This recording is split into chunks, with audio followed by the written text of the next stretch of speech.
কাউকে নিজের খাতা দেখালে বা বলে দিলে কি সওয়াব হবে? কি পরিমাণ সওয়াব প্রত্যাশী নেক মানুষ চিন্তা করছেন যে ইবাদত বন্দেগী তো বাহিরে করে করে পরীক্ষার হলেও সওয়াব কামায়ের একটা প্রচেষ্টা। মাশাআল্লাহ মাশাআল্লাহ মাশাআল্লাহ, এরকম তরুণরা আমাদের স্বপ্ন দেখায় মাশাআল্লাহ। আর যদি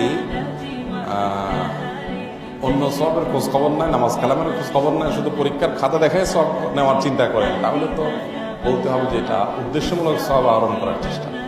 যাই হোক, সওয়াবের প্রশ্ন তো অনেক পরে, বরং এটাতে গুনাহ হবে। পরীক্ষার হলে যদি আপনি আপনার খাতাটা আশেপাশের কোনো দুস্থকে কাউকে দেখান, এক কাপ চা খাওয়াই দিল, একটু কফি খাওয়াই দিল, চটপটি খাওয়াই দিল, বা একটু লোভ দিল, বা আপনাকে দয়া মায়া হইল, আপনি যদি সওয়াবের আশাও খাতা দেখান, তাহলে সওয়াব তো হবেই না, বরং আমলনামায় কি হবে? গুনাহ লেখা। কেন ভাই? কারণ এটা আমানত। পরীক্ষা এটা